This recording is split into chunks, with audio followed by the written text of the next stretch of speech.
Bismillahirrahmanirrahim. Assalamualaikum warahmatullahi wabarakatuh. Waalaikumsalam warahmatullahi wabarakatuh. Alhamdulillahirabbil alamin wassalatu wassalamu ala asrofil anbiya'i wal mursalin sayyidina Muhammadin wa ala alihi wa ashabihi ajmain. Amma ba'd. Allahumma rabbi shrah li sadri wa yassir li amri wahlul 'uqdatam min lisani yafqahu qawli. Hadirin rahimakumullah, marilah kita sama-sama panjatkan puji dan syukur kehadirat Allah Subhanahu wa taala. Berkat rahmat serta hidayahnya serta berkat nikmat iman, nikmat Islam, nikmat berkesempatan, nikmat sehat sehingga kita bisa berjumpa kembali dalam rangka acara silaturahmi kita antara PCNU Belanda, PCNU Nederland atau Belanda dengan PPM Al-Hilas. Mudah-mudahan, dan ini bukan yang pertama kali dan insya Allah bukan yang terakhir, dan kita selalu menjalin kerjasama di antara kita yaitu PCNU Belanda dan PPM Al-Hilas, insya Allah, amin. Amin. Salawat dan salam selamanya terlimpah curah kepada panutan serta suri tauladan kita Nabi besar Muhammad Sallallahu Alaihi Wasallam beserta keluarganya, para sahabat, para tabi'in, juga kita sebagai umatnya. Mudah-mudahan kita dipertemukan dengan syafaat beliau di yaumil jazanati, amin ya rabbal alamin. Yang terhormat Bapak Insinyur Haji Muhammad Romahur Muji beserta Ibu, selamat datang di Belanda di PPM Al-Hilas Amsterdam. Yang terhormat para sesepuh, bini sepuh PPM Al-Hilas, juga jemaah sekalian, mudah-mudahan kebersamaan kita selalu ada dalam limpahan rahmat serta maghfirah Allah Subhanahu wa taala, amin. Sebelum acara dimulai, mari kita doa bersama untuk para sesepuh kita yang sudah meninggalkan kita terlebih dahulu. Juga kita doakan teman-teman kita, saudara kita, orang tua kita yang masih dalam keadaan cobaan terutama sakit. Mudah-mudahan Allah menyembuhkan kembali dan dikembalikan kesehatan seperti sedia kala, amin. Ila hadratin Nabi Mustafa Rasulullah sallallahu alaihi wasallam di baiti suratul Fatihah ana hadini wa ala bunyatin sholihah. Al-Fatihah. A'udzu billahi minasyaitonir rajim. Dan selanjutnya ada Pak Sanul selaku mewakili PPM Al-Hilas, dan nanti dilanjutkan dengan PCNU yang akan diwakili ansarnya PCNU, insyaallah sudah tak asing lagi bagi kita karena kedua ustadz ini yaitu ustadz PPM kita sebenarnya yang sering mengisi di masjid kita. Untuk mempersingkat waktu, sambutan yang pertama insya Allah akan disampaikan oleh Pak Hasanul Hasibuan yang mewakili dari PPM Al-Hilas. Untuk itu kepada beliau disilakan. Bismillahirrahmanirrahim. Assalamualaikum warahmatullahi wabarakatuh. Alhamdulillah wassalamu ala asrofil anbiya wal mursalin sayyidina Muhammadin wa ala alihi wa ashabihi ajmain. Rabbi shrah li sadri wa yassir li amri wahlul 'uqdatam min lisani yafqahu qawli. Amma ba'd. Selalu bersyukur pada Allah dengan mengucapkan alhamdulillah atas nikmat iman, Islam, sehat, rezeki, sehingga kita semua bisa berkumpul di masjid yang sama-sama kita cintai ini, Masjid Al-Ikhlas.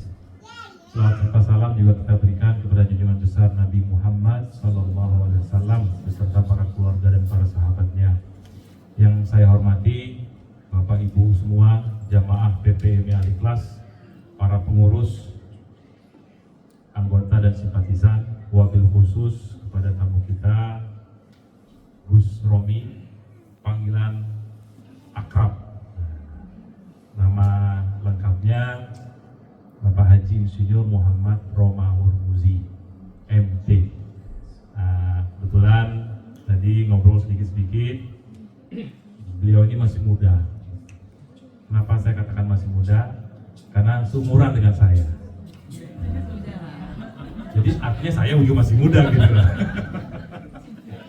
beliau angkatan 93 ya, dulu dari TV Bandung. Kita sama-sama punya background teknik fisika ya, kebetulan teman beliau dulu dekat, teman saya dulu di Delft. Nah, jadi saya punya teman namanya Reza, beliau juga kenal dekat sama Reza. Jadi itu salah satu kesamaan ya, udah dekat nih kita nih, tinggal nanti makin dekat lagi, insya Allah. Beliau juga tadi sebutkan sama Pak Muharram ya, tokoh terbaik dari NU dan juga sudah tidak asing bagi kita yang mengikuti berita dari Indonesia. Beliau sering muncul di media, televisi, salah satu tokoh nasional di Indonesia juga. Insya Allah kita doakan ya agar beliau terus bisa berkontribusi untuk negara kita. Amin. Ya Rabbal Alamin. Sedikit saya informasikan, sebelumnya saya ucapkan selamat datang Gus Romi beserta Ibu, ahlan wa sahlan. Di kita katakan ini gedung Indonesian Cultural Center, pusat kebudayaan Indonesia, yang mana di dalamnya ada Masjid Al-Ikhlas. Kenapa kita katakan gedung pusat kebudayaan, Gus? Karena untuk mendapatkan izin mendirikan masjid di Belanda sangat susah. Jadi berdasarkan pengalaman dari beberapa organisasi di sini, kalian pasang izinnya kultur, sehingga dengan begitu mudah dapat izin, walaupun di dalamnya nanti kegiatannya adalah kegiatan dakwah syiar ya, untuk agama kita, agama Islam. Jadi itu sedikit permulaan. Tadi saya katakan juga kepada Gus secara informal, PPMI adalah Persatuan Pemuda Muslim Eropa yang berdiri tahun 71 di Den Haag. Salah satu pendirinya adalah almarhum Presiden kelima Abdurrahman Wahid atau Gus Dur. Dulu pada saat Gus Dur almarhum pernah ke Belanda, kemudian kumpul bersama beberapa sesepuh yang masih ada di Den Haag, seperti misalnya Pak Kiai Nafan, Pak Kiai Hambali, itu berkumpul ya beberapa kali melihat agama lain kok ada perkumpulannya, kok Indonesia Islam belum ada. Jadi berawal dari situ ya dibuatlah PPMI Belanda. Itu masih satu cabang Den Haag, kemudian berkembang tahun 75 berdiri PPMI Al-Ikhlas Amsterdam. Kemudian berkembang lagi ada Rotterdam, ada Breda, ada Heemskerk. Jadi ada 5 cabang sekarang, dan dulu pernah ada juga PPMI di Jerman, di beberapa kota Jerman. Kemudian mati suri, ya naik turun. Insya Allah mudah-mudahan nanti kita kembangkan lagi. Mudah-mudahan. Kemudian informasi lain yang bisa saya berikan, bahwa kita mempunyai anggota secara administrasi hampir kurang lebih 200 kepala keluarga.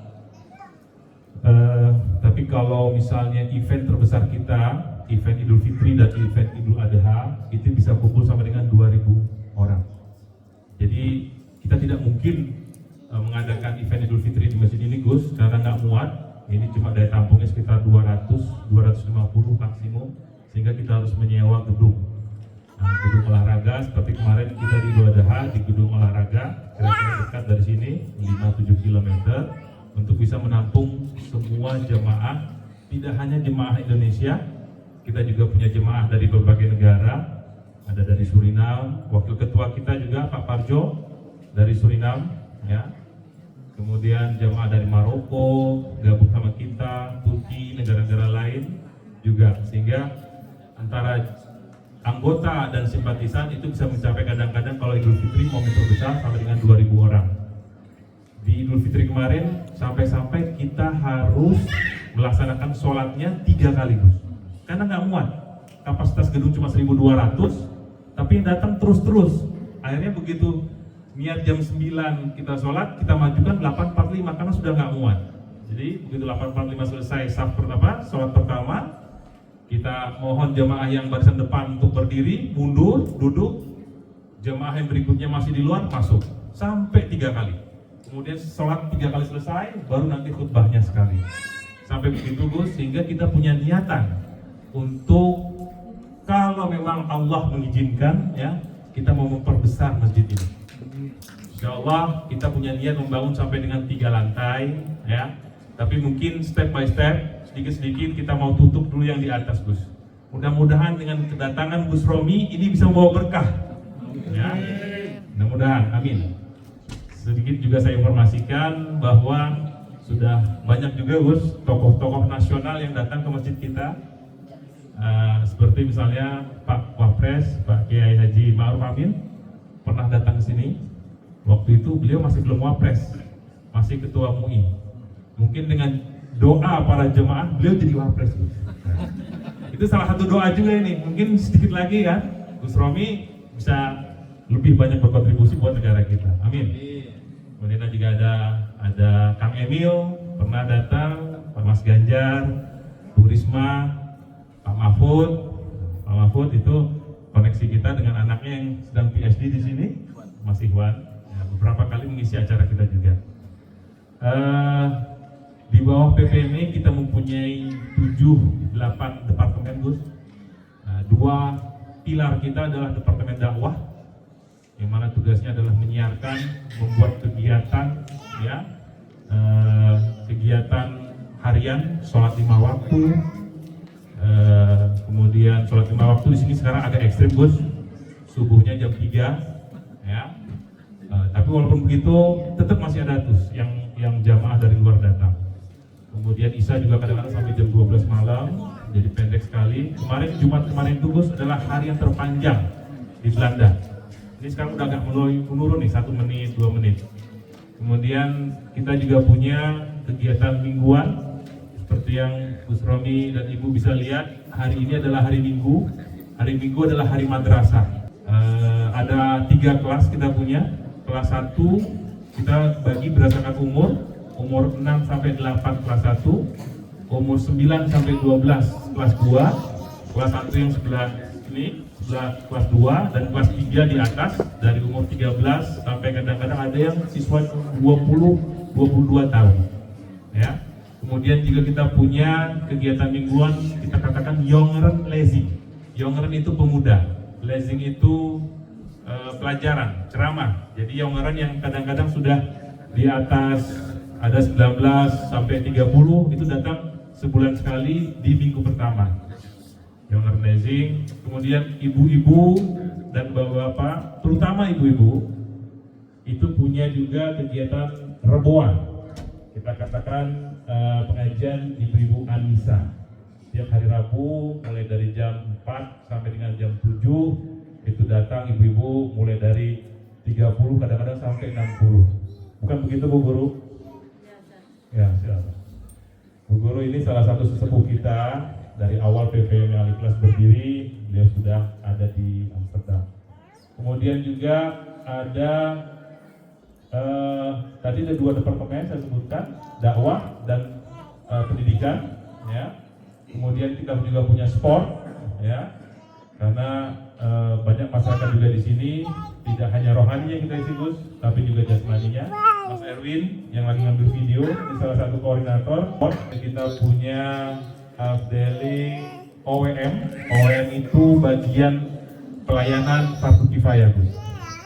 Jadi salah satu ceritanya kenapa kita bisa membeli masjid ini, dari awal tahun 75 berdiri, kegiatan dari rumah ke rumah. Seperti misalnya kegiatan bulanan istighosah dari rumah ke rumah. Berawal dari beberapa anggota, beberapa keluarga sampai dengan ratusan. Tidak muat di rumah sehingga punya keinginan untuk membeli masjid. Akhirnya kumpul, ya kan? Terkumpullah sejumlah dana, tapi masih nggak cukup, Gus. Ada 2/3, sehingga kita coba pinjam uang ke bank, tapi ditolak di sana sini. Tolak. Kenapa ditolak? Karena mereka masih melihat cash flow kita, ya kan? Akhirnya sampai ada satu bank, kalau salah Islamic Development Bank, akan memberikan pinjaman. Besoknya kita mau tanda tangan, ya, itu salah satu ada orang Indonesia yang tinggal di Medan. Kebetulan juga beliau adalah ayah dari Bang Ijek, Pak Musa Siregar, Wakil Gubernur Sumatera yang lalu. Itu Pak Anif almarhum, ya. Kebetulan adiknya beliau pernah datang ke sini untuk berobat. Kemudian ya meninggal. lalu kita diminta KBRI untuk mengurus fardu kifayahnya. Berawal dari situ Gus, besoknya kita mau tanda tangan untuk minjam uang ke bank. Entah kenapa ada jalan itu, ya, kalian butuh apa dari saya? Terus ketua pada saat itu Pak Hansa mengatakan, Pak Hanif, kita mau beli masjid, tapi uang kita kurang. Uang kita kurang sepertiga. Akhirnya beliau bilang, batalkan yang besok ke bank, saya tanggung semuanya sepertiga. Jadi kadang-kadang kalau saya bercerita ini beberapa kali masih merinding Gus. Jalannya Allah itu kita nggak tahu. Rezekinya Allah itu kita nggak tahu. Kiri, kanan, atas, bawah. Tapi insya Allah kita akan berusaha terus. Terutama juga untuk bangun masjid ini ke atas kita masih berusaha Gus. Mungkin nanti Gus Romi punya kontak channel sana sini, betul juga mungkin dekat dengan Pak Yusuf Kala, Ketua Dewan Masjid Indonesia. Mungkin bisa disenggol-senggol dikit Gus, Pak Yusuf Kala. Ada masjid di Amsterdam, butuh dana pembangunan. Kita nggak tahu, kita berusaha. Saya sampaikan ini mudah-mudahan, ya kan? Mudah-mudahan kita berusaha terus. Sedikit itu dari saya Gus. Mudah-mudahan tidak mengambil waktu yang lebih banyak. Lebih kurangnya mohon maaf. Wabillahi taufiq wal hidayah. Assalamualaikum warahmatullahi wabarakatuh. Terima kasih Pak Sano. Dan selanjutnya dari PCNU, dari Ansor, yang diwakili oleh Mas Dawan atau Gus Syawal. Monggo. Bismillahirrahmanirrahim. Assalamualaikum warahmatullahi wabarakatuh. Waalaikumsalam warahmatullahi wabarakatuh. Hamdan wa salaman wa ba'du. Alhamdulillah wa syukurillah. Nahmadu wa nasta'inu wa nastaghfiruh wa na'udzu billahi min syururi anfusina wa min sayyiati a'malina may yahdihillahu fala mudhillalah wa may yudhlil fala hadiyalah. Hadratal muhtaramin, Bapak Ibu alim ulama sesepuh Muslim yang ada di Belanda, khususnya yang merupakan legend anggota pengurus atau simpatisan dari PPMI Al-Ikhlas Amsterdam ini, termasuk juga Hadratal Mustasyarin, sesepuh pengurus NU Belanda. Kalau tadi menjelang zuhur tadi ada Ustadz Nur Fatah, tadi beliau kebetulan saat ini bertugas sebagai Khatib Suriah, tapi di sini juga banyak bapak-bapak, Pak Mustafa, Pak dan sebagainya, semuanya pasti pernah bergabung juga dalam kegiatan-kegiatan PCNU Belanda. Dan yang utama yang kami hormati, yang kita hormati bersama, Gus Romi, Bapak Insinyur Haji Roma Hurmuzi, Pak Marnya, Insinyur Haji Roma Hurmuzi, yang saat ini berkesempatan untuk silaturahim bersama kita di Belanda. Tadi beliau mengatakan sudah cukup lama berjalan-jalan Plesir di Jerman, di Swiss dan sekitarnya. Beliau terpanggil juga untuk silaturahim dengan kita semua yang ada di sini. Jadi terima kasih pada Pak Nur, Pak Halim yang sudah menghubungkan, yang mengkomunikasikan sehingga terlaksanalah kegiatan silaturahim kita pada hari ini. Dan juga di sini tadi saya diperintahkan oleh Mas Nur Ahmad, beliau adalah Ketua PCNU Belanda, yang tentunya sudah jauh lebih dikenal oleh Bapak Ibu sekalian, karena beliau 2016-2017 sudah tinggal di sini lama di Amsterdam, dan ustadznya PPME lah ya, ustadznya Al-Ikhlas Amsterdam. Dan sekarang beliau kembali lagi ke Belanda, kebetulan tinggal di Leiden, dan tugasnya tetap yaitu mengurusi umat. Kalau dulu di PPME, sekarang umatnya di PCNU Belanda. Saya membantu beliau. Jadi tanggal 12 Mei ya, 12 Mei itu ada pelantikan PCNU Belanda langsung di hadapan Ketua Umum PNU yaitu Gus Yahya. Di momen yang sama juga ada semacam deklarasi persiapan pembentukan Gerakan Pemuda Ansor Belanda. Jadi disebutkan Pak Hasanul, PPMI tadi 200 keluarga ya. 200 keluarga itu kakaknya. Kalau jumlah individunya ya lebih up to 1000 insya Allah ya. Sementara kalau PCINU, saat ini PCINU Belanda, saya juga menyampaikan pesan titipan dari Mas Ketua Tanfidian, Mas Rahmat. Saat ini PCINU Belanda juga menyelenggarakan pendataan anggota, pendataan simpatisan.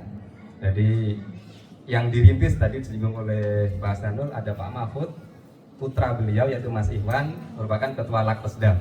Jadi Ketua Lakpesdam atau Lakpesdam NU Belanda merintis menyelenggarakan pendataan SDM anggota maupun simpatisan NU yang ada di Belanda. Jumlahnya berapa nanti akan kita ketahui di akhir kepengurusan ini. Ya tentunya 11-12 lah dengan kaum muslimin yang ada di Belanda ini. Putra-putranya Pak Yai Budi dan Pak Yai Mizar, dan kalau Pak Hasanul putranya umur berapa Pak Hasanul? 21. Nah 21. Jadi umur-umur sekian ini umur-umurnya Ansor sebenarnya. Jadi pemuda-pemuda Belanda, pemuda-pemuda Muslim Belanda. Kalau yang PPMI kan jelas Persatuan Pemuda Muslim Eropa, tanpa ada batasan umur ya. Tapi kalau pemuda Ansor ini kebetulan ada aturan umur berbeda dengan PCNU induk kami yang sudah terbentuk secara resmi. Kegiatannya juga banyak, kegiatan NU yang rutin dilaksanakan. Penyelenggaranya juga ada di sini, Ustadz Muharram. Jadi setiap malam Jumat, Ustadz ya, tiap malam Jumat kita menyelenggarakan Yasin dan Tahlil secara daring. Mulai jam berapa? Jam 8 lah, kurang lebih jam 8 petang. Itu belum maghrib ya. Kalau ketika winter biasanya ba'da isya, tapi kalau sekarang ini summer ya belum maghrib. Jadi sekitar jam 8 kita rutinan menyelenggarakan Yasin dan Tahlil. Nah, yang memimpin Ustadz Muharram, terkadang juga Ustadz Habibus Salam yang saat ini sedang menjadi bapak siaga karena putrinya baru lahir beberapa hari yang lalu. Kegiatan-kegiatan seperti ini tentu tidak akan mungkin bisa istiqomah kalau tidak didukung oleh para jamaah sekalian. Jadi PCINU Belanda, PPMI Al-Ikhlas ini kan sudah memiliki hubungan yang sangat erat. Tadi disampaikan Ustadz Muharram, ini bukan yang pertama, dan insya Allah dengan kerjasama kita semua ini pasti bukan yang terakhir. Justru malah semakin kuat lagi. Tapi untuk periode ini, periode Ketua Tanfidnya Mas Ahmad, ini mungkin yang pertama ya, mungkin yang pertama, dan akan kita lanjutkan dalam kolaborasi berikutnya. Mungkin kita menyelenggarakan Zondah Lezing seperti ini, sekarang ada Gusromi, bulan depan atau bulan berikutnya nanti kita bekerja sama kegiatan lainnya atau apapun, ya semoga akan kita laksanakan bersama. Tapi yang terdekat ini yang sudah disiapkan kepanitiaannya, lagi-lagi saya perlu menyinggung Ustadz Muharram dan Ustadz Habibus Salam karena beliau adalah pengurus di PCINU bagian lembaga dakwah dan bahsul masail. Kalau tadi Mas Iwan kan Lakpesdam, lembaga kajian dan pengembangan sumber daya manusia. Kalau ini lembaga dakwah dan bahsul masail, diketuai oleh Ustadz Habibus Salam, anggotanya salah satunya Ustadz Muharram. Kegiatan terdekatnya adalah pelatihan khotib dan dai. Jadi pelatihan khutbah dan dakwah. Jadi kalau Bapak Ibu sekalian sudah sering menyaksikan Ustadz Muharram, Ustadz Habibus Salam, Ustadz Nur Rahmat menyampaikan dakwah dan khutbahnya, kemudian memiliki putra-putri usia-usia remaja, usia-usia pemuda. Jadi selain dikirim ke Ansor, dikirim juga dalam pelatihan khotib dan dai tadi. Jadi kita insya Allah banyak programnya. Dan program itu akan semakin lancar, semakin sukses kalau didukung oleh Bapak Ibu sekalian. Baik Bapak Ibu, mungkin tidak banyak yang dapat saya sampaikan karena pastinya Bapak Ibu sekalian di sini sudah menunggu-nunggu Gus Romi. Gus Romi sudah hadir di sini. Kita akan menyimak, mau itu hasanahnya, menyimak lezingnya tentang kurban ya. Jadi tematik Idul Adha. Jadi pengorbanan Nabi Ismail. Kenapa Nabi Ismail bukan Nabi Ibrahim? Ya dua-duanya, nanti ada sambungannya, nanti beliau yang akan menyampaikan. Baik Bapak Ibu sekalian, saya mewakili PCI NU Belanda dan tadi disebut juga sekaligus ansornya Belanda. Mengucapkan terima kasih pada Gus Romi atas kerawuhannya, pada Bapak Ibu sekalian atas kehadirannya, dan pada Bapak Hasanul dan semua pengurus BPMI atas kerjasamanya. Semoga kegiatan kita pada hari ini bisa berjalan lancar dan menjadi berkah untuk kita semua. Kurang lebihnya saya adalah menyampaikan sambutan. Mohon maaf sebesar-besarnya. Akhirul kalam. Wassalamualaikum warahmatullahi wabarakatuh. Terima kasih Ustaz Gawang. Dan sekalian saya informasikan kepada jemaah semua dan mohon izinnya kepada Ketua PCNU, jika nanti ibu-ibu yang berminat atau mau gabung Yasin Tahlil di malam Jumat boleh ya? Oh, sudah disahkan sama ketuanya. Jadi jika ada hajat majelis, kadang-kadang per minggu itu sudah ada yang meninggal atau sakit, silakan hubungi saya dan nanti saya izin ke dakwah dulu untuk membesar ke ibu-ibu semua ya, insya Allah. Begitu. Terima kasih. Dan telah tiba saatnya kita mendengarkan tausiah pada minggu siang ini.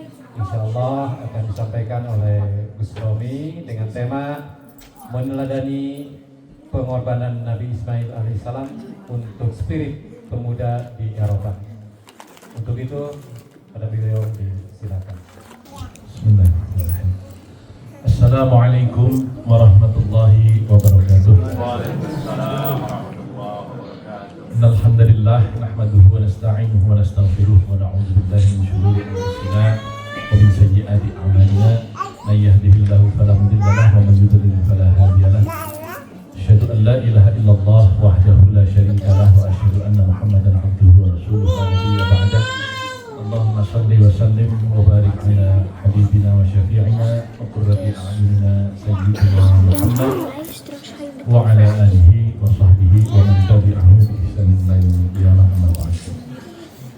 Hadratul muhtaramin, para sepuh, para bini sepuh, mohon maaf karena saya baru pertama kali kemari, jadi mungkin belum bisa sebut satu persatu kecuali yang sudah bermusafahah sebelumnya.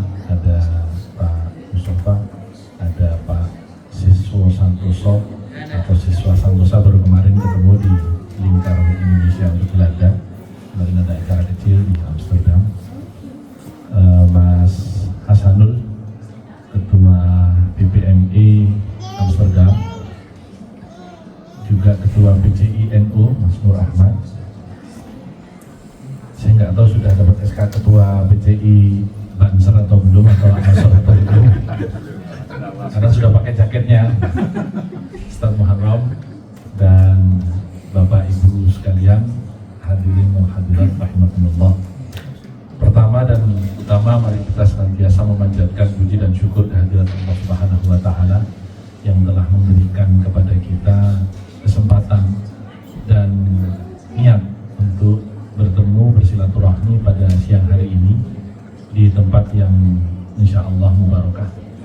Dan ini luar biasa karena saya mengunjungi berbagai negara, tidak banyak masyarakat muslim Indonesia yang memiliki tempat sendiri. Kemarin saya hari Jumat melaksanakan ibadah Jumat di Masjid Kol. Di sana rupanya yang punya masyarakat Islam Turki. Jadi yang Indonesia nggak ada di sana. Waktu Lebaran Idul Adha kemarin saya melaksanakan sholat Id di Milan. Ternyata khutbahnya bahasa Bangladesh. Jauh-jauh ke Milan bahasanya bahasa Bangladesh ini, wah ini dekadensi, ini kualitas ini. Nggak, maksud saya udah jauh sampai Milan, kira-kira bahasa Italia tetap bahasa Bangladesh. Rupanya milik umat Muslim kita dari Bangladesh, dan orang-orang Bangladesh saya lihat menguasai beberapa lapangan pekerjaan di sana. Di Como saya lihat orang Bangladesh yang dagang, di Venesia juga orang Bangladesh, di Milan juga orang Bangladesh. Saya nggak tahu di sini apakah orang Bangladesh juga atau enggak begitu ya. Tapi itu menunjukkan bahwa memang umat Islam semakin menyebar di Eropa, dan ini patut kita syukuri karena memang dalam setiap penyebaran Islam itu kadang-kadang rahasia Allah tidak tahu bagaimana cerita awalnya. Yang pasti bahwa Allah Subhanahu wa taala memberikan perintah kepada kita semua di dalam Al-Qur'an, siru fil ardi, berjalanlah kalian semua di muka bumi. Dan Bapak Ibu sekalian, sebagai diaspora, apakah itu karena tugas belajar, apakah itu karena pernikahan, apakah itu karena pekerjaan, ataukah memang sudah lahir turun-temurun di sini, bahagian dari yang siru fil ardi tadi, telah menempuh jalan untuk mengelilingi penjuru bumi agar kita mendapatkan hikmah betapa luas bumi Allah ini, dan kelak di yaumil akhir kita bisa meminta bumi tempat kita bersujud untuk menjadi saksi bahwa kita pernah bersujud di tempat itu. Yang kedua, tentu karena belum lama Idul Adha, saya juga mengucapkan selamat melaksanakan Hari Raya Idul Adha 1445 Hijriah.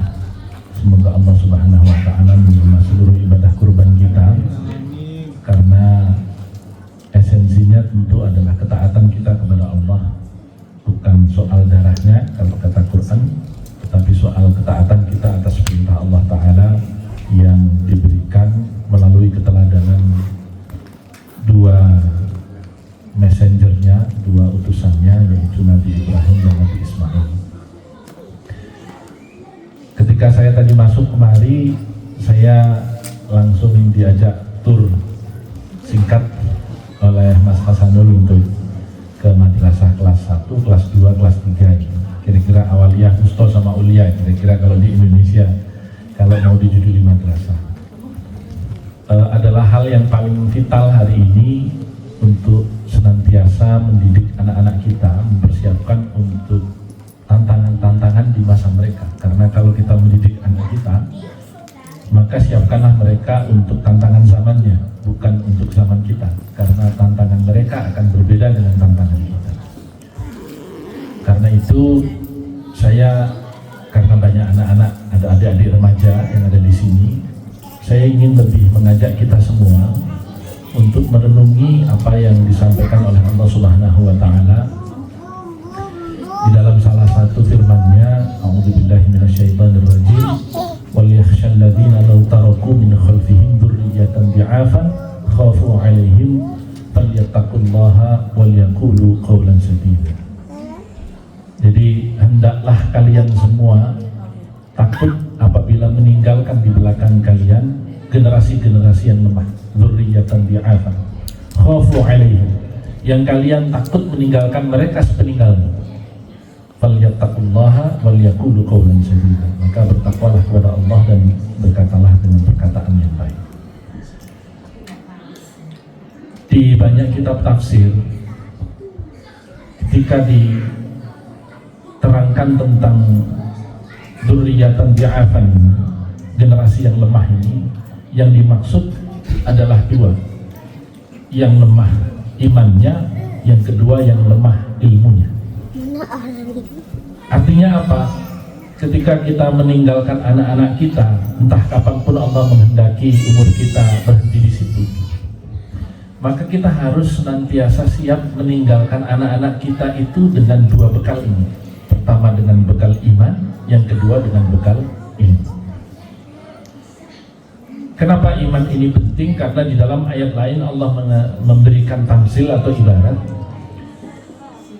masalu kalimatin thayyibatin kasyajaratin thayyibatin asluha thabitun wa far'uha fis sama.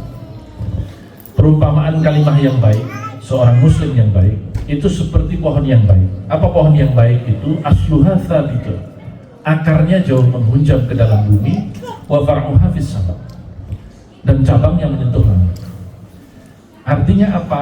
Kita membekalkan anak-anak kita menghadapi gelombang persoalan yang ada atau lautan persoalan yang ada di dunia ini dengan asluha thabitu. Kita tanamkan ke dalam diri mereka itu pemahaman agama yang kuat, pemahaman agama yang kuat ini wajib. Itu fardhotun. Kan kalau di dalam hadis itu merupakan sebuah kewajiban dan bukan fardu kifayah, tetapi ini fardu ain ala kulli muslimin wa muslimatin. Ya. Talabul ilmi itu fardhotun ala kulli muslimin wa muslimatin, kata Rasulullah. Nah, ilmu pertama yang wajib kita miliki dengan iman itu sejalan dengan apa yang diturunkan Allah dengan Iqra. Karena Nabi itu seorang yang ummi, membaca yang dimaksud di dalam Iqra itu tentulah bukan membaca secara letterlek, karena beliau memang ummi. Bahkan sampai malaikat Jibril merangkul atau apa ya merangkul gitu Rasulullah untuk kemudian membaca apa yang difirmankan oleh Allah dengan Iqra itu sampai 3 kali, karena Rasul mengatakan saya nggak bisa baca. Nah, karenanya membaca ini tentu memahami yang dimaksudkan apa yang ada di sekitar kita, dan untuk itu anak-anak kita perlu bekal iman yang cukup. Nah, karena itu ketika berbicara asluha tsabitun, akarnya jauh menghunjam ke dalam bumi, yang dimaksud tentu adalah ilmu agama yang cukup untuk menjadi bekal dia menghadapi lautan persoalan dan lautan godaan yang akan dilayari ketika dia nanti menempuh gelombang kehidupan. Ini yang paling penting kita bekalkan kepada anak-anak kita. Dan siapa yang paling pokok membekalkan? Mohon maaf, bukan ayahandanya, tetapi ibundanya. Karena apa? Al-ummu madrasatil ula. Ibu itu adalah sekolah pertama untuk anak-anaknya, bukan madrasah al-ikhlas di sini, bukan, ibunya. Karena itu jangan merasa cukup dengan menyekolahkan, memadrasahkan anak-anak kita di al-ikhlas ini, kecuali bahwa ibunya sendiri terus memperbaiki kualitas keimanan dan kualitas keilmuannya, karena lebih banyak waktu yang bersama dengan ibu ketika dia kembali ke rumah dan juga teman-temannya ketimbang dia berada di sini. Di sini hanya seminggu sekali. Lebih banyak waktu dia ada di rumah. Apa yang terjadi kalau kemudian anak itu menghadapi pelajaran madrasah di sini dengan berbagai idealitas yang disampaikan, berbagai konsep yang diluruskan, tapi ketika sampai di rumah ternyata ibunya atau orang tuanya tidak melakukan apa yang telah diajarkan oleh ustadz-ustadz di sini. Ini adalah hal yang paling pertama perlu kita koreksi, dan ini sebagai autokritik ya kepada saya sendiri yang sering juga lupa dalam mendidik anak-anak kita maupun kepada para jamaah sekalian. Karena itu yang harus kita lakukan. Lisanul hal khairun min lisanil maqal. Dalam makalah diterangkan bahwa perbuatan itu lebih baik daripada perkataan. Kenapa? Kadang-kadang kita mengatakan sesuatu yang kita sendiri belum melakukan. Nah, kalau itu terjadi, kabura maqtan 'indallahi an taqulu ma la taf'alun. Betapa besar murka Allah itu kepada orang-orang yang mengatakan sesuatu yang tidak dilakukannya. Makanya saya kalau menyampaikan seperti ini kadang-kadang takut juga. Jangan-jangan ada juga yang belum saya lakukan, atau mungkin malah banyak yang dapat malah murka Allah menyampaikan, bukan berkah Allah.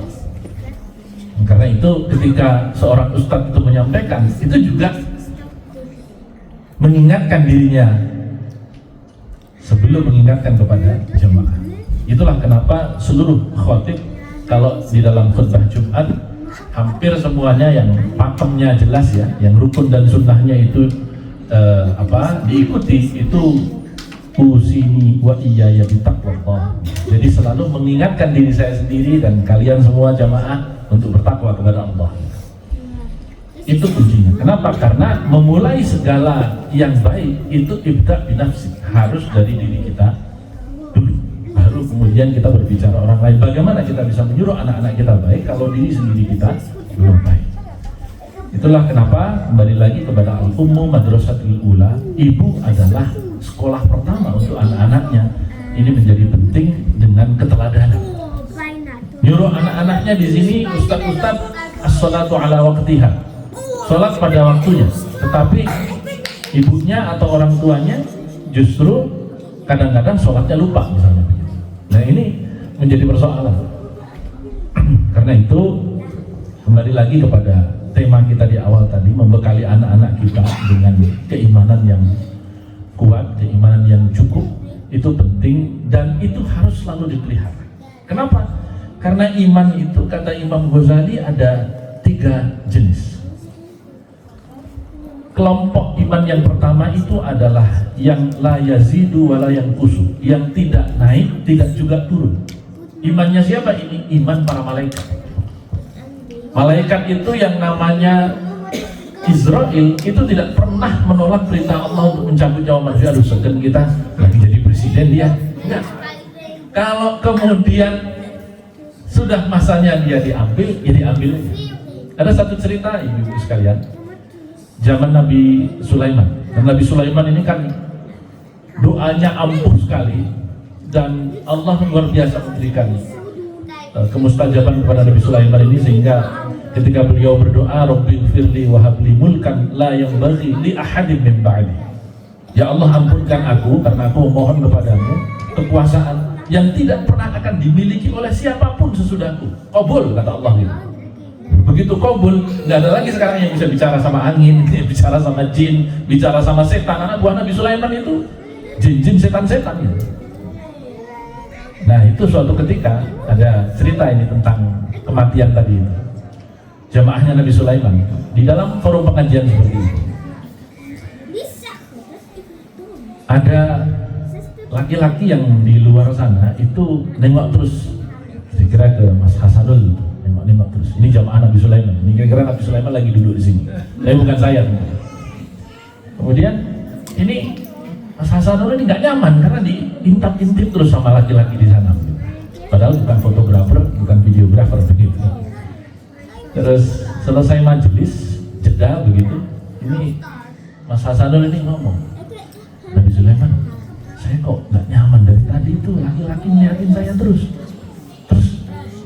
Kamu maunya gimana? Tolong kirim saya ke tempat yang jauh di negeri seberang.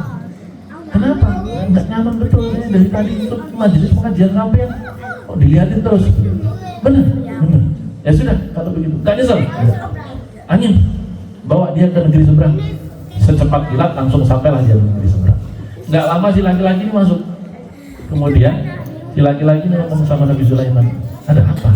Kamu ganggu majelis saya? Bukan ya Nabi, saya tuh mau terima kasih sama panjenengan, sama antum saya mau terima kasih. Kenapa? Saya ini jadwalnya sebentar lagi nyambut nyawanya fulan ini, tapi di sana di negeri seberang. Kok dia masih jamaah kajian sampean di sini nih, gimana begitu? Jadi terima kasih udah dikirim ke sana, kan sudah on time, jadwal sebentar lagi saya ke sana dulu. Gitu. Rupanya laki-laki tadi itu malaikat Israel. Jadi tapi nggak ada yang ngintip-ngintip kok, nggak ada yang ngintip. Ini cerita bahwa memang ya kalau sudah masanya ya kita tidak bisa menolak dan memperpanjang lagi. Kembali lagi ke tema kita tadi, asluha falitun wa far'uha bismillah, untuk menyiapkan generasi yang jangan sampai menjadi dzurriyyatan bi'atan, generasi yang iman yang pertama. Dan ketika kita berbicara iman, apa yang dibawakan oleh Rasulullah pertama kali?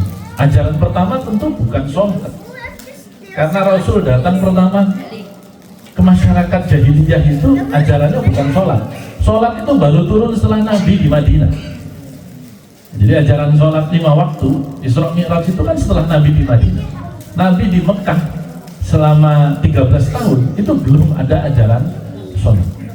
Bahwa kemudian Rasulullah itu diperintahkan sholat itu qiyamul lail saja, satu saja. Dulu sholat tahajud sebelum datangnya sholat 5 waktu sebagai perintah itu diwajibkan kepada Rasulullah. Wa minal laili fatahajjat bihi nafilatan lak asa an yab'atsaka rabbuka maqaman mahmudan. Itu jauh sebelum perintah sholat 5 waktu. Tetapi Rasulullah datang itu dengan kalimat beliau yang sangat sahih. Beliau mengatakan liutam bima makarimat Islam, Jadi untuk melakukan penyempurnaan atau mengajarkan akhlak yang baik. Secara keimanan apa yang beliau lakukan itu berbicara hanya tentang keesaan Allah.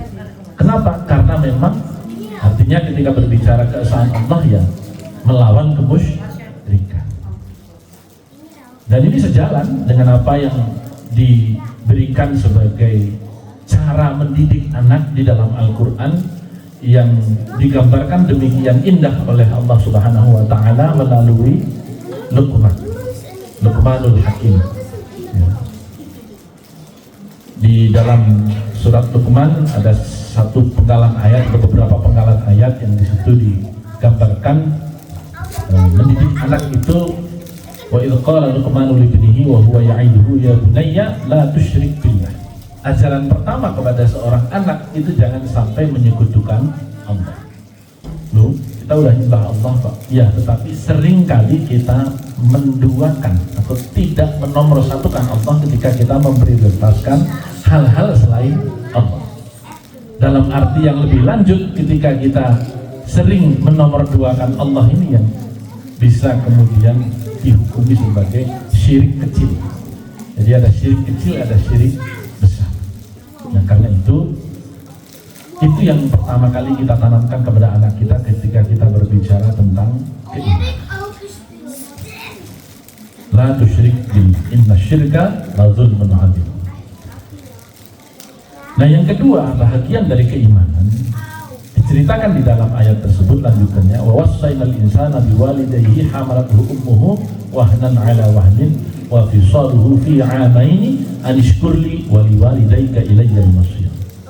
Yang kedua adalah berbuat baik kepada orang tua. Kenapa? Karena kata Rasulullah, ridallah fi ridal walidain wa sukhtullah fi sukhtil walidain. Itu yang kedua. Jadi bagi kita semua yang masih memiliki orang tua, kebetulan saya kedua orang tua sudah wafat cukup lama, maka sempatkanlah selalu untuk menyapa mereka sebagai bahagian dari pengabdian kepada mereka. Bahkan di dalam ayat tersebut lanjutannya, kalau mereka itu berbeda akidah saja, kita masih harus tetap wala taqul lahuma uffin. Jangan sampai kita mengatakan wala tanharhuma wa sahibhuma fid dunya ma'ruf. Dan kita harus tetap mempergauli mereka dengan pergaulan yang baik meskipun mereka berbeda akidah, apalagi mereka sama-sama ya, waktu itu kan konteks lahirnya ayat ini kan masih banyak yang orang tuanya masih musyrik, anaknya sudah muslim karena mengikuti Rasulullah. Nah karenanya sempatkan. Maka tadi ketika ada majelis tahlil, ada majelis yasin, mengirim doa, itulah cara kita berbakti kepada orang tua kita yang sudah meninggal. Kalau yang masih hidup, ya lakukan apa yang diperintahkan mereka, mencukupi kebutuhan mereka, karena sedekah paling utama itu pada orang tua, baru kepada anak, baru kepada saudara-saudara. Jadi kalau mereka masih hidup, ya lakukan apa yang mereka minta. Tetapi ketika mereka sudah wafat, ya kirimkan doa kepada mereka, karena itulah wasilah atau jalan yang diberikan oleh Allah Subhanahu wa Ta'ala, dan diajarkanlah langsung melalui ayat-ayat yang setiap hari sekurang-kurangnya 17 kali kita baca. Ketika Allah mengatakan siratal ladzina an'amta 'alaihim. Jadi Allah itu ketika kita minta kepada Allah, ya, karena Al-Fatihah itu terbagi menjadi dua bagian besar, itu separuh milik Allah, separuh milik hambanya. Ketika kita mulai iyyaka na'budu, itulah di situ hamba mulai hadir meminta kepada Allah, dan kemudian disusul ihdinas siratal mustaqim, meminta kepada Allah jalan yang lurus. Itu oleh Allah langsung ditunjukkan jalannya. Jalan yang lurus itu lewat mana? Siratal ladzina an'amta 'alaihim. Jalan orang-orang yang telah nyata-nyata diberi nikmat. Itulah kenapa wasilah itu tidak melalui orang-orang yang hidup, tapi orang-orang yang sudah mati. Kenapa? Belum tahu orang yang hidup ini ujungnya itu husnul khotimah enggak? Maka melalui orang yang mati yang kemudian memang, oh ini memang husnul khotimah, oh ini memang wali, oh ini memang alim alama, sampai akhir hayatnya orang banyak. memberikan kemanfaatan dan seterusnya dan seterusnya. Saya kembali lagi, ini tema tersendiri karena itu akan nanti menjadi panjang berbicara tentang uraian tafsir surat Al-Fatihah ini. Yang kedua tadi kita berbicara tentang berbuat baik kepada kedua orang tua. Ini penting untuk kita tanamkan kepada anak-anak kita. Hanya cara mengajarkan hal ini kepada anak kita yang dibesarkan dengan atmosfer yang berbeda dibandingkan dengan zaman dulu tentu juga berbeda. Dulu mungkin mengandalkan perintah. Sekarang kita tidak bisa mengandalkan perintah. Di dalam Al-Quran cara kita menyeru kepada kebaikan itu diajarkan oleh Allah dengan 3 cara. Ud'u ila sabili rabbika bil hikmah, yang pertama. Yang kedua wal mau'izatil hasanah, yang ketiga wajadilhum billati hiya ahsan. 3 cara.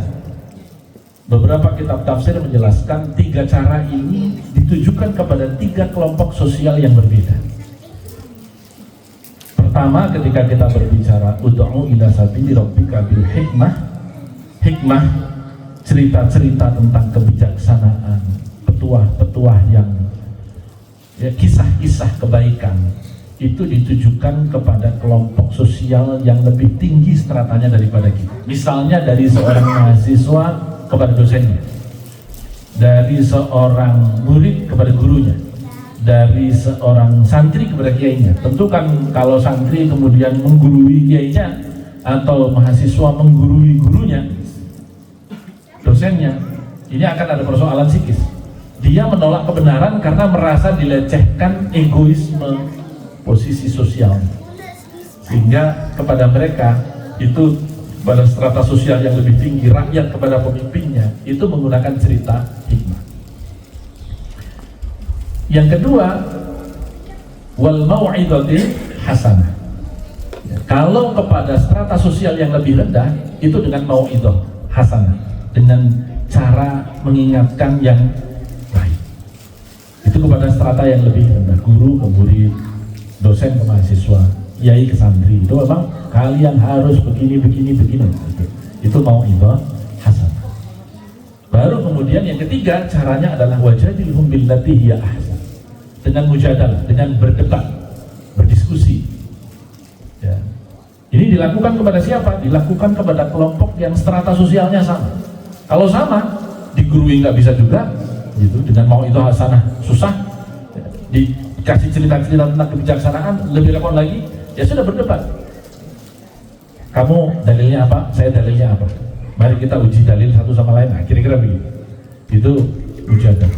Nah, kepada anak kita secara teoritik yang diajarkan oleh Al-Quran itu karena strata sosial orang tua lebih tinggi ketimbang anaknya, seharusnya dengan mau'izah hasanah. Tetapi anak sekarang kadang-kadang di mau'izai malah gitu. Nah, karena itu memang harus pandai-pandai orang tua hari ini untuk memberikan pengajaran atau pendidikan kepada anak-anak kita agar mereka mengikuti. Dan cara yang paling tepat, mau tidak mau, memang kadang-kadang kita perlu merendah dengan memperbanyak kisah. Kenapa saya katakan kisah? Karena 70% dari Al-Quran itu isinya adalah kisah. Jadi kalau kita mengikuti cara Allah mendidik kita, ya ikutilah cara Al-Quran, yaitu mengisi 70% dari penyampaian kita itu dengan kisah. Kenapa? Karena orang itu kalau cuma didoktrin terus, itu gimana ya? Hidup atau Islam itu menjadi terasa kaku. Ini boleh, ini nggak boleh, ini haram, ini wajib. Itu menjadi sangat kaku. Kehidupan agama menjadi sangat doktriner. Nah, karena itu penting untuk memahami konteks, bukan hanya berhenti di teks. Ini sedikit saya kembangkan dari tadi. Kembali lagi kepada apa yang kita bahas tadi, asluha sabitun tadi. Yang pertama iman. Nah, di dalam surat Luqman tadi Allah melanjutkan, kalau orang tuamu itu mengajak kamu untuk berbuat syirik, maka ya jawablah dengan cara yang baik. Maka karena ini negeri yang mayoritas masih bukan negara Muslim gitu ya, barangkali juga di sini banyak, karena saya tadi ditunjukkan ruang apa istilahnya mu'alaf apa ya, karena yang banyak revert lah mungkin di sini gitu, orang tuanya masih belum Muslim. Ya ini memang ayat ini menjadi sangat relevan untuk digunakan sebagai hujjah atau sebagai alasan kita menghadapi orang tua kita. Kalau kemudian di sini dalam situasi Islam sangat minoritas, terus kemudian kita menunjukkan sikap perlawanan membabi buta, itu bukan sikap yang bijaksana untuk Islam. Karena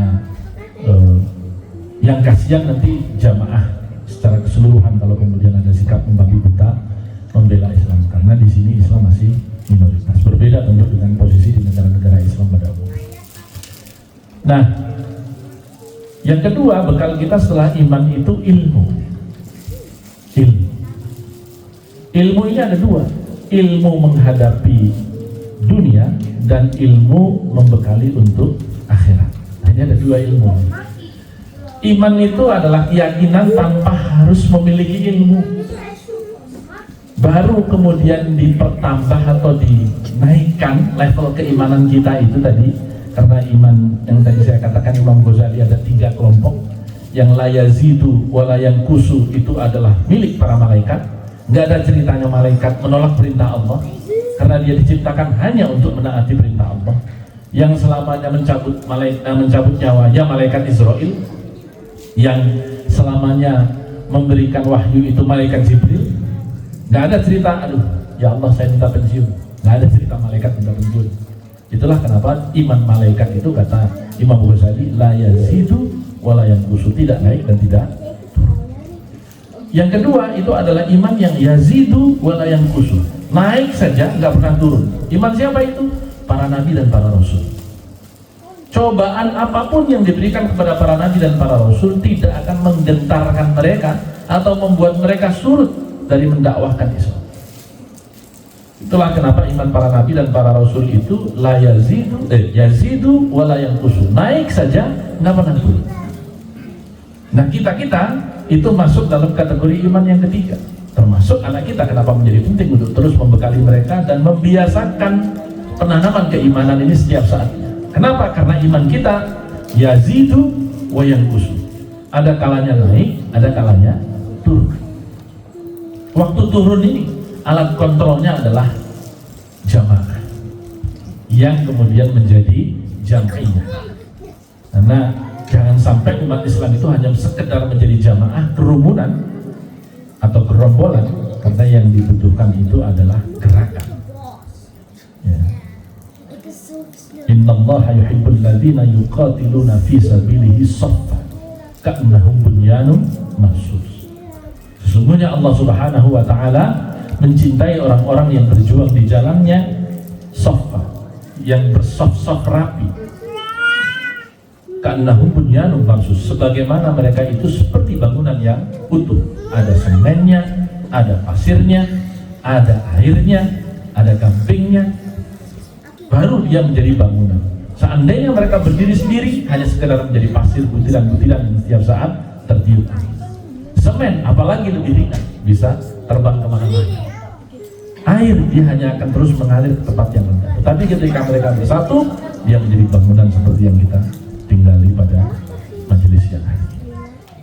Itulah kenapa membekali iman kepada anak-anak kita itu harus terus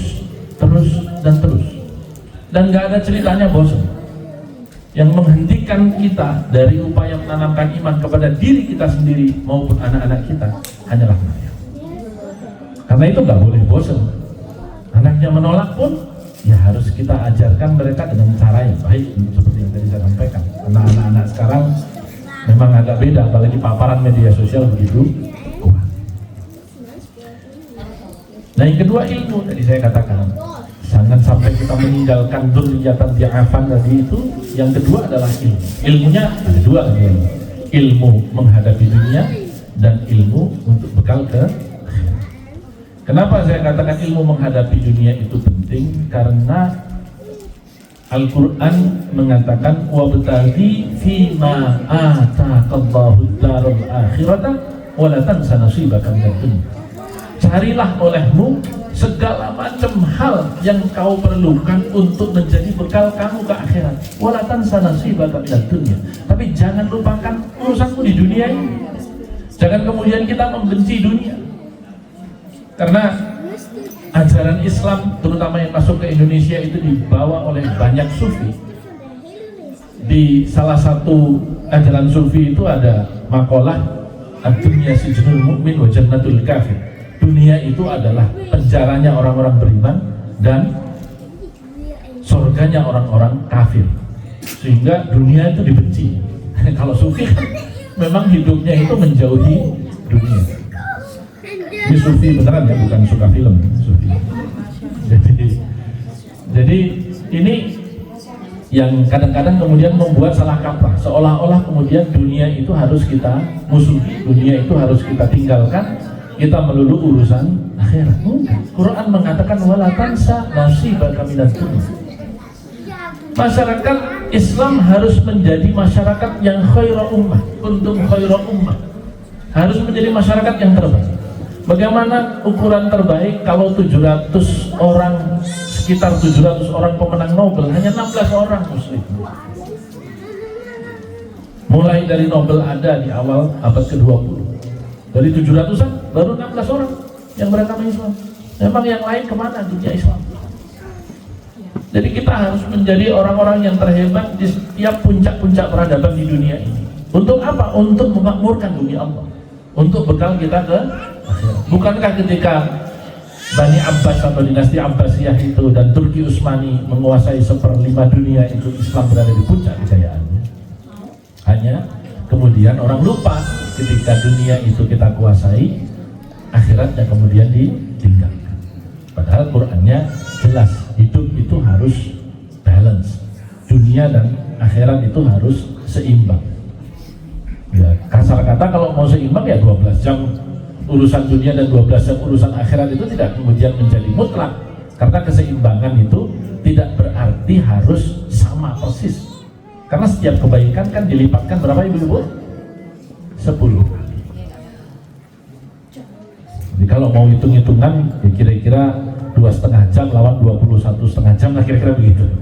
2 jam saja untuk urusan akhirat. Sholat 5 waktu plus wirid-wirid plus baca Quran, baca tahlil, itu sudah setara dengan urusan dunia kita yang 21,5 jam. 2,5 jam kali 10 ya 25 jam atau 2 jam lawan 22 jam. Kira-kira kalau pakai ukuran matematika. Tuh ini bukan sebuah dalil ya. Ini hanya sekedar penerusan dari kalau kebaikan itu dilipatkan 10. Kalau mau seimbang antara dunia dan akhirat, seperti perintah Allah tadi, wabtaghi fima ataqallahu ad-darul akhirata wa la tansa nasibaka minad dunya.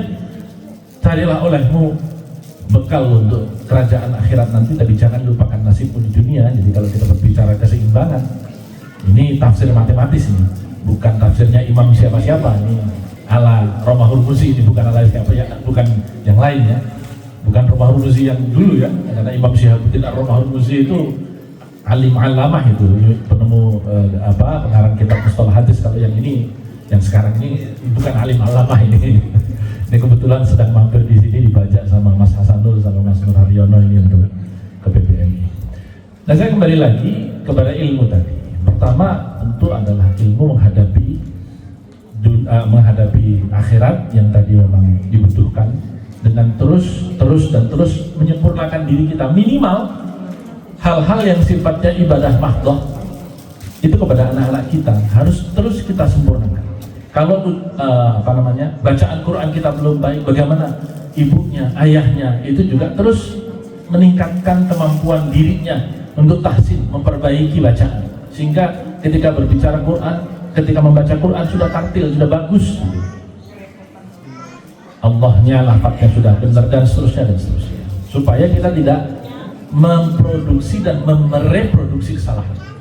Itu benarkan, dibenarkan. Yang kedua, ya jangan berhenti di bacaan.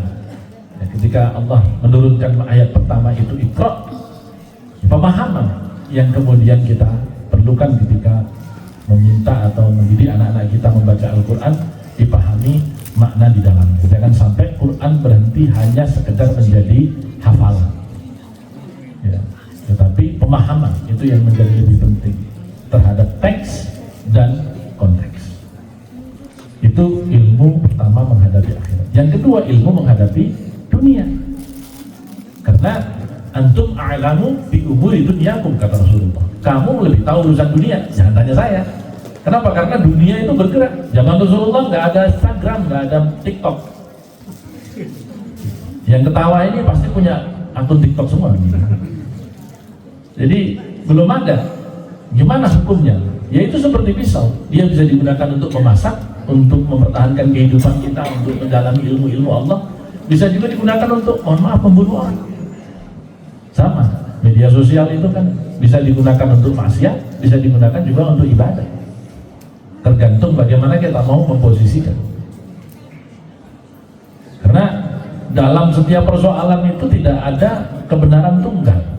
Bahkan Rasulullah di dalam banyak hal, beberapa hadis menjelaskan, Rasulullah sendiri juga memberikan kebebasan, misalnya kepada seorang yang ketika sholat belum menemukan air, tapi setelah menemukan air yang satu mengulangi, yang satu nggak mengulangi, Rasulullah membenarkan dua-duanya.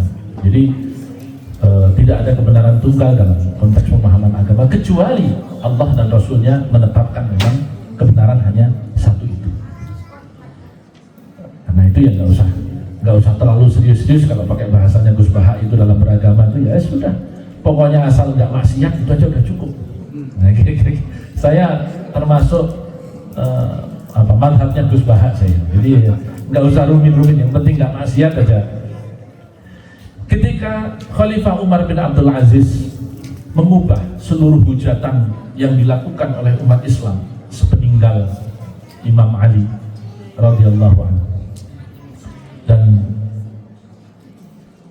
panggung-panggung khutbah di bawah Bani Umayyah itu di ujungnya itu selalu diisi penghujatan kepada dzurriyyah Rasulullah pada waktu itu karena pertentangan antara Sunni dan Syiah.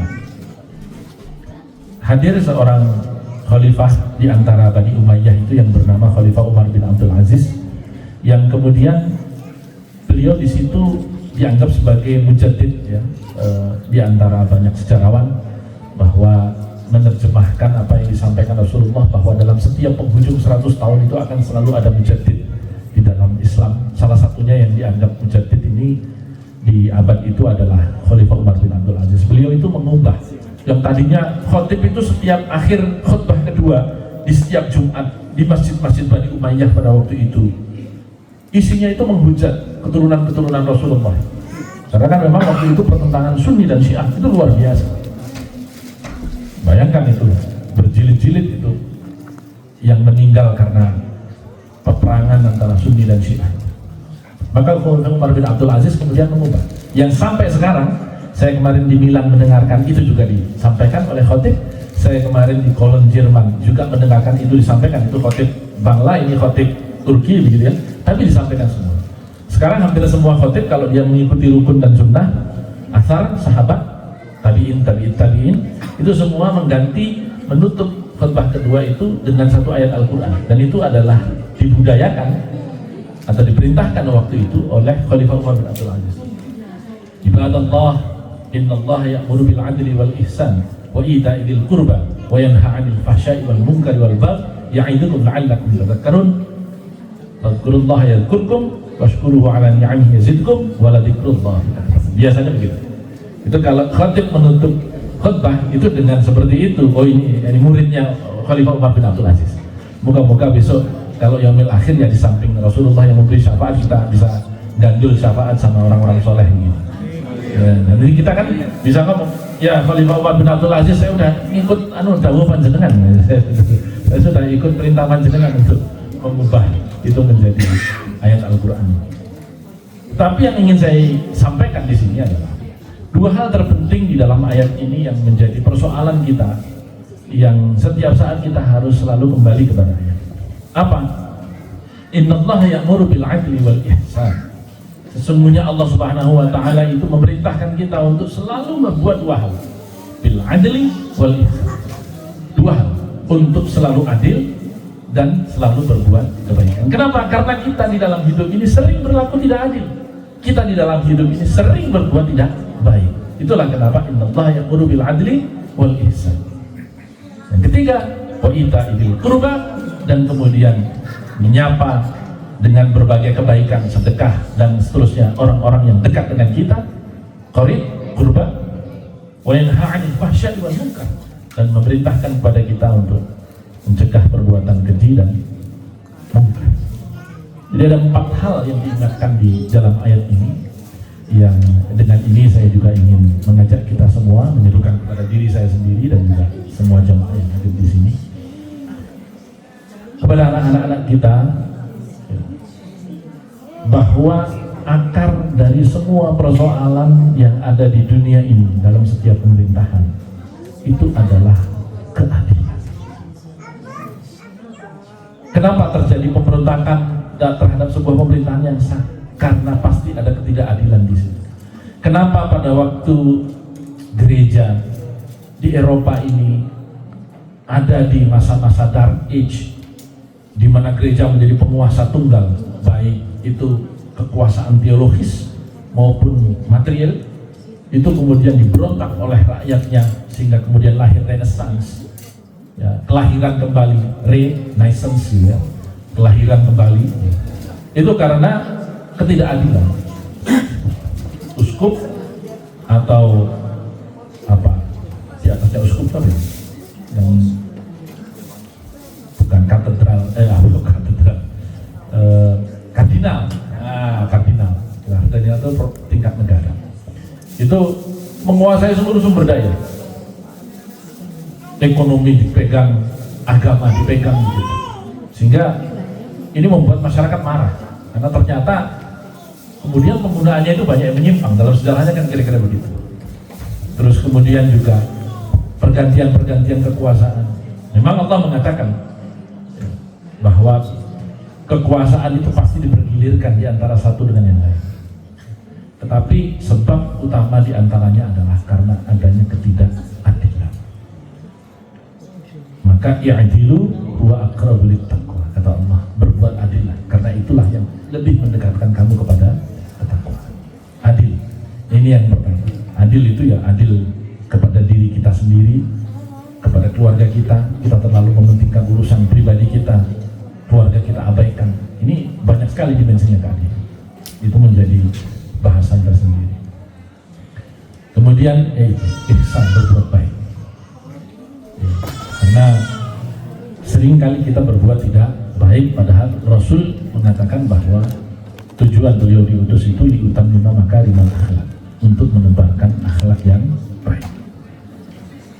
Wa ita'il qurba, seringkali kita sudah sukses tapi kita lupa dengan orang-orang terdekat kita yang keleleran, yang tidak mendapatkan dalam tanda petik berkah dari kesuksesan kita.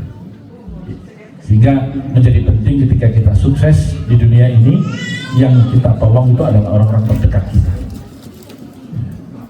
Karena Allah juga mengingatkan kaila yakuna dulatan bainal aghniya'i minkum, jangan sampai harta itu berputar hanya di antara orang-orang kaya di antara kamu sekalian.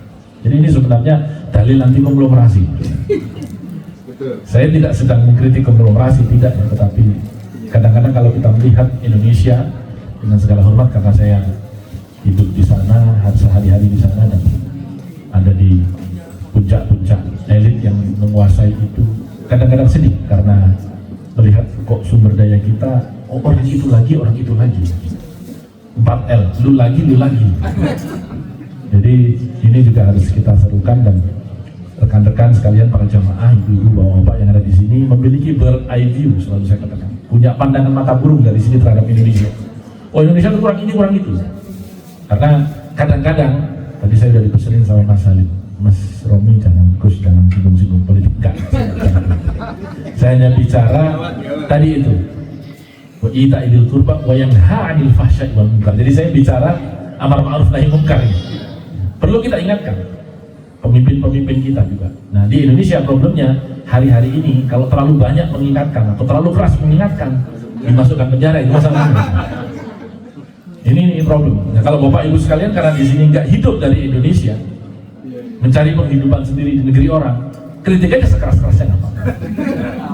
Aman di sini. Apalagi kalau sudah ada rencana, udah saya pensiun di sini aja, begitu ya. Itu aman, sudah aman itu pokoknya.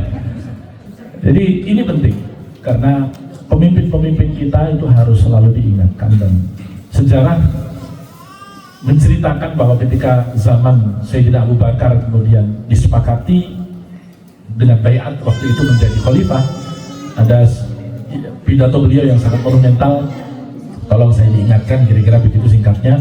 Kemudian ada seorang yang menghunus pedang mengatakan, saya akan ingatkan kamu dengan pedangku, kalau kamu menyimpang, kira-kira tak lawan, kira-kira. Itu Sayyidina Abu Bakar ya biasa saja.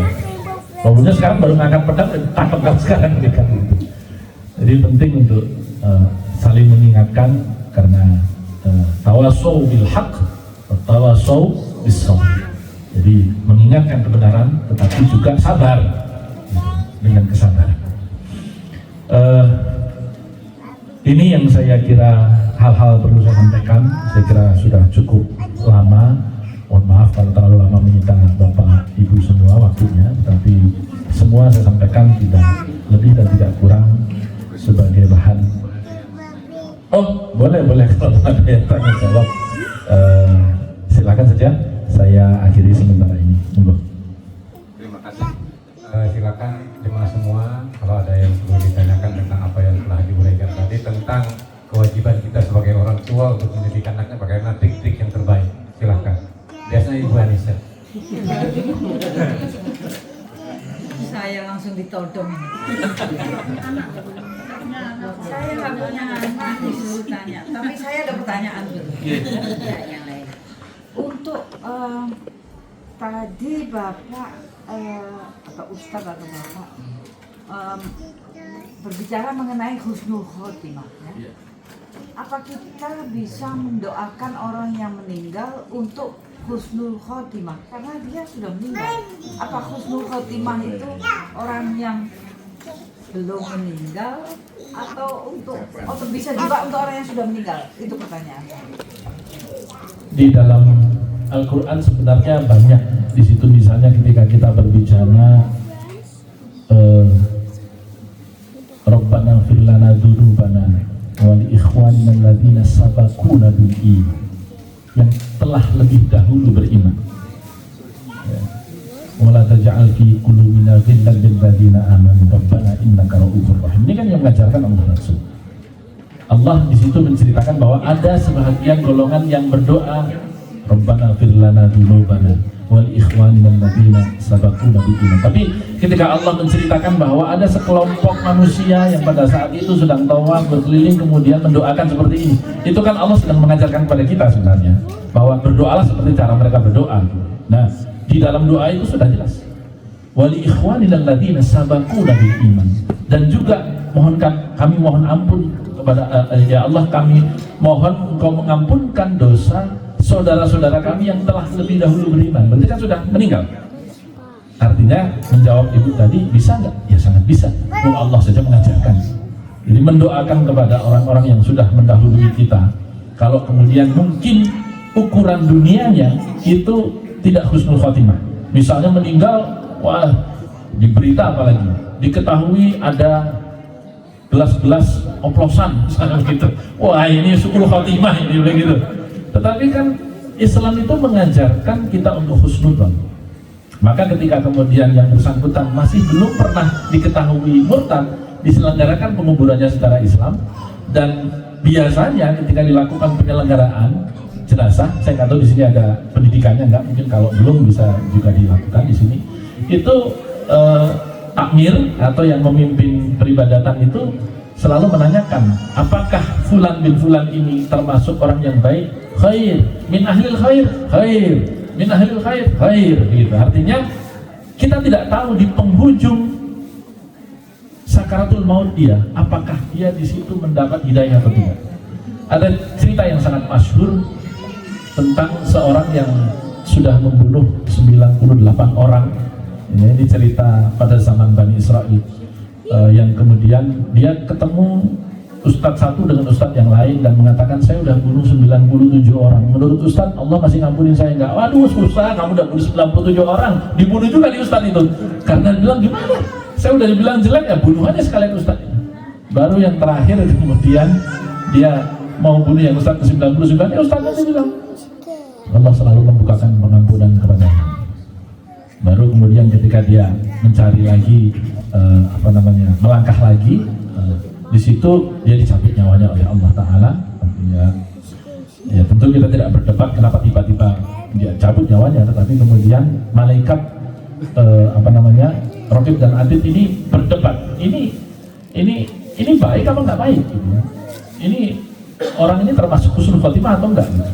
Akhirnya kemudian diukur jarak antara dia tadi mendapatkan pengajaran terakhir, kamu baik, tetapi bisa atau enggaknya kamu minta pendapat sama Ustadz Fulan bin Fulan yang ada di sana, kira-kira gitu.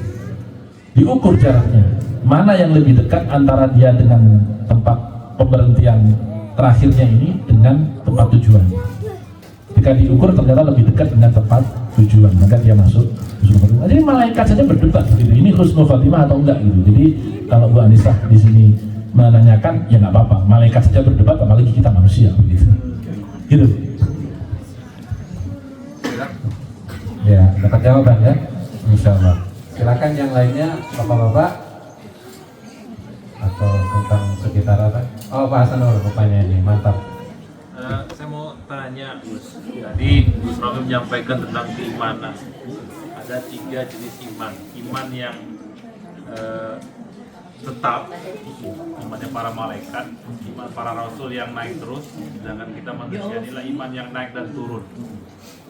Jadi ya bagaimana agar pada saat naik, kemudian pada saat turunnya tuh nggak drastis, ya kan? Berkumpul bersama seperti ini. Yang paling penting adalah menjaga konsisten itu, Gus, ya, kalau menurut saya pribadi. Tapi untuk tidak turun iman kita sampai ke level paling rendah, itu selain kita menjaga ya kita pribadi, kita keluarga, kita jemaah, ada nggak hal-hal yang lain, Gus, agar iman kita itu tetap ya stabil, kalau bisa naik terus. Kan di dalam Al-Quran dikatakan ala bidzikrillahi tatma'innul qulub. Jadi kalau kemudian kita hubungkan dengan ayat Al-Quran yang lain, bahwa kita mengingat Allah itu pada saat pagi dan petang, pada saat kita itu berdiri, pada saat kita itu duduk, maupun pada saat kita terlentang ya. Jadi dari situ sebenarnya kalau mau menjawab secara sederhana tadi yang disampaikan Mas Hasanul, di dalam pemahaman saya, jangan pernah lepas mengingat Allah, itu yang paling pasti. Karena ala bidzikrillahi tatma'innul qulub, hanya dengan mengingat Allah lah maka jiwamu akan tenang. Maka zikir ini jangan sampai lepas. Zikir ini jangan hanya sekedar ingat ya. Nanti kalau sekedar ingat itu nanti kayak kejawen, eling. Yang penting eling, orang penting sholat, yang penting eling. Nah, ini repot ini. Kenapa? Karena teladan terbaik kita untuk Islam ini siapa? Siapa, Bu? Rasulullah. Rasulullah itu nggak ada ceritanya yang penting kamu ingat sama Gusti Allah, nggak ada. Rasulullah sampai akhir hayatnya masih sholat biasa saja. Jangan aneh-aneh terus kemudian ini sholatnya di Mekah, nggak bisa gitu. Yang penting ngeling misalnya gitu ya. Itu untuk makom-makom yang seperti itu sudahlah, itu urusannya Mas Dawam dan kawan-kawan lah itu. Mas Nur Ahmad. Ya, kita yang manusia biasa ini yang syariat saja lah, biasa saja. Jadi kembali lagi, yang penting itu ingat terus kepada Allah. Maka mohon maaf, biasanya di dalam ajaran-ajaran di lingkungan tertentu ya, itu zikir itu ada thariqahnya, ada jalannya. Kenapa? Untuk membimbing kita tadi siratal ladzina an'amta 'alaihim. agar kita nggak keluar dari sirat, dari jalan orang-orang yang sudah nyata-nyata diberi nikmat oleh Allah, yaitu nikmat iman. Nah karena itu kita kemudian berwasilah pada mereka-mereka yang sudah nyata-nyata diberikan iman sampai akhir hayatnya itu, untuk diteladani cara dia mengimani Allah itu seperti apa sih. Itulah kenapa kemudian thariqah-thariqah tertentu mengamalkan misalnya setiap hari baca sholawat Fatih 41 kali misalnya. Tiap hari baca misalnya thariqah Sadiliyah ada lagi amalannya apa, karena ini adalah standar operasional prosedur dasar supaya ketika kita yang khusyuk, ketika kita turun tadi itu tidak lepas. Ada amalan yang dilakukan setiap hari, misalnya baca sholawat Nariyah bagi yang cocok dengan maknanya. Jadi jangan hanya sekedar ikut-ikutan, tapi ya pahami maknanya. Kalau saya secara pribadi memang sangat senang dengan maknanya sholawat Fatih itu. Allahumma sholli wa sallim ala sayyidina Muhammadin al-Fatihi lima ughliq wal khatimi lima sabaq nasiril haqqa bil haqqi wal hadi ila siratikal mustaqim wa ala alihi wa sahbihi haqqa qadrihi wa miqdarihi al-azim. Ya Allah, berilah selawat dan salam kepada baginda Nabi al-Fatihi lima ughliq, yang membuka segala yang tertutup. Ini ya kita, apalagi saya ya di dunia politik nasional kan, wakom sana, sikat sana, penjarain sini begitu. Al-Fatihah lima ughliq, membuka segala yang sudah ditutup, yang sudah tertutup. Wal khatimi lima sabaq, dan menutup segala yang terbuka sebelumnya. Jadi apa yang menurut Allah baik untuk dibuka, buka.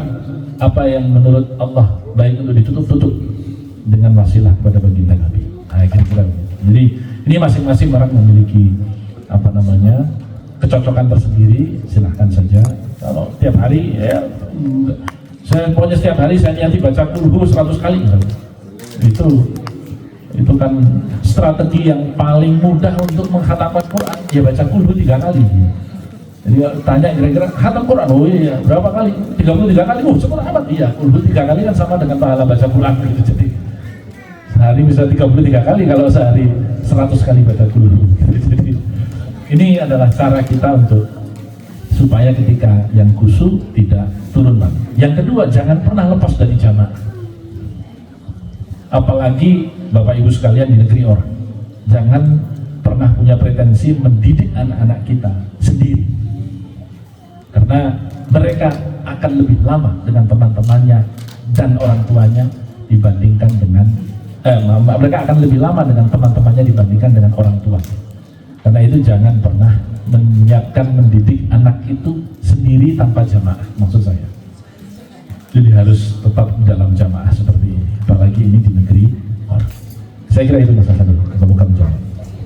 Terima kasih. Terus rupanya kalau saya sudah melihat ya kayak gini sudah gelisah gitu. Tanda-tanda. Saya paham kalau belum makan. Iya. Untuk itu silakan ditutup dengan doa sekalian, Gus.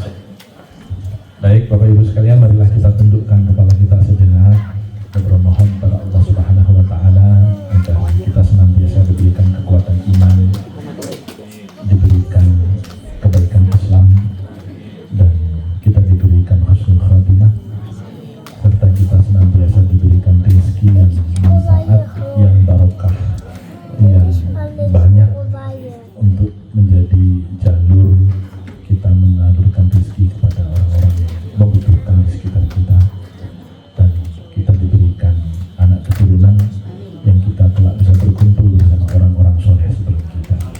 Ala hadhihi niyyah wa kulli niyyatin salihah wa liridhaillah wa li syafa'ati Rasulillah sallallahu alaihi wasallam. Al-Fatihah. A'udzu billahi minasyaitonir rajim. Bismillahirrahmanirrahim. Alhamdulillahirabbil alamin arrahmanir rahim maliki yaumiddin. Iyyaka na'budu wa iyyaka nasta'in. Ihdinas siratal mustaqim. Siratal ladzina an'amta 'alaihim ghairil maghdubi 'alaihim waladdallin. Amin ya rabbal alamin. A'udzu billahi minasyaitonir rajim. Bismillahirrahmanirrahim. Alhamdulillahirabbil alamin hamdan yuwafi ni'amahu wa yukafi'u mazidah. Ya rabbana lakal hamdu kama yanbaghi li jalali wajhikal karim wa 'azimi sultanik. Allahumma shalli wa sallim ala sayyidina Muhammadin salatan tunjina biha min jami'il ahwali wal afat wa taqdi lana biha jami'al hajat wa tutahhiruna biha min jami'is sayyi'at wa tarfa'una biha 'indaka a'la ad-darajat wa tuballighuna biha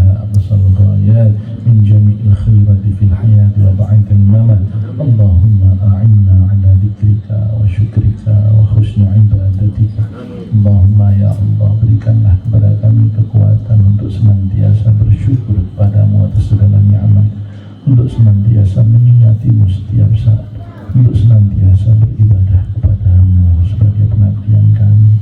Allahumma rabbana hab lana min azwajina wa dhurriyyatina qurrata a'yun waj'alna lil muttaqina imama. Jadikanlah keluarga kami, anak kami, pasangan-pasangan kami menggembirakan pandangan kami ya Allah. Jadikanlah kami dan keturunan kami para pemimpin orang-orang yang bertakwa. Allahumma la tad'a lana fi maqamina hadha dhanban illa ghafartah wa la hamman illa farajtah wa la maridan illa shafaitah wa la jahilan illa 'allamtah wa la hajatan min hawaij ad-dunya wal akhirah illa qadaitaha wa yassartaha ya arhamar rahimin. Ya Allah, ya Tuhan kami, janganlah Engkau jadikan kami meninggalkan majelis ini kecuali dosa kami telah Engkau ampuni, kecuali sakit yang kami sedang derita telah Engkau angkat, kecuali Engkau berikan kepada kami pengabulan atas segala hajat. Ya Allah, ya Tuhan kami, kabulkanlah permohonan kami. Allahumma habib ilaina al-iman wa zayyinhu fi qulubina wa karrih ilaina al-kufra wal fusuq wal 'isyan waj'alna minal rasyidin. Ya Allah, ya Tuhan kami, cintakanlah hati kami kepada iman dan jadikanlah iman kami setiap saat bertambah kepadamu ya Allah, dan bencikanlah hati kami kepada kekafiran, bencikanlah hati kami kepada kemaksiatan, karena kami setiap saat bermaksiat kepadamu ya Allah. Allahumma ya Allah, nawwir qulubana washrah sudurana wa yassir umurana wastur 'uyubana wa tawwil 'umurana wa sahhih ajsadana wa hassil maqasidana wa khtim bis-salihati a'malana. Ya Allah, ya Tuhan kami, berikanlah cahaya petunjuk-Mu di dalam hati kami setiap saatnya. Berikanlah kelapangan di dalam kami menghadapi setiap persoalan kami, dan jadikanlah ya Allah petunjuk di dalam setiap persoalan yang kami hadapi dari-Mu ya Allah. Ya Allah, ya Tuhan kami, berikanlah kami kemudahan dalam menghadapi setiap persoalan hidup kami.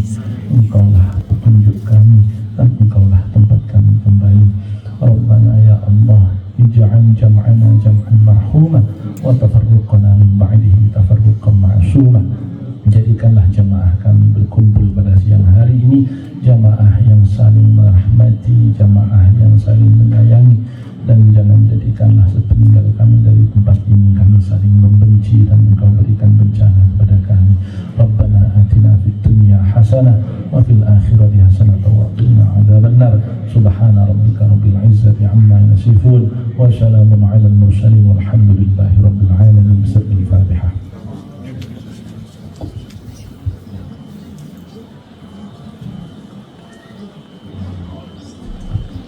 Allah wa iyyakum ajma'in wal 'afwu minkum wallahumma ihdikum ila thariq. Assalamualaikum warahmatullahi wabarakatuh. Waalaikumsalam. Ada tambahan, ada pendatangan MOU antara PPME dengan PCNU. Silakan dilanjutkan. Saya serahkan ke Pak Hasanul dan Mas Nur Ahmad.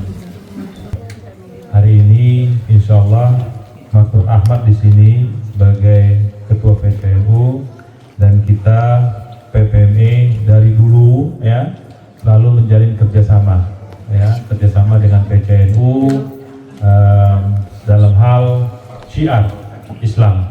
Contoh misalnya ya, kita mendapatkan ustadz-ustadz untuk ceramah-ceramah kita juga dari PCNU, dan di bawah kepemimpinan Ustadz Nur Ahmad kita kembali ya melanjutkan ya kerjasama antara PPME Al-Ikhlas dengan PCNU Belanda. Hari ini kita manfaatkan momentum itu untuk melanjutkan kembali MOU antara kita PPME dengan PCNU Belanda. Saya rasa demikian. Mas Nur mau menyampaikan sesuatu? Cukup? Oke.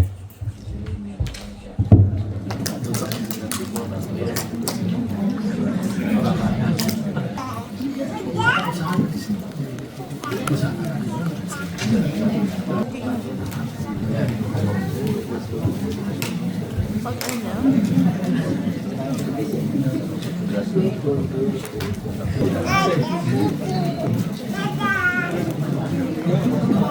itu, satu ini ya.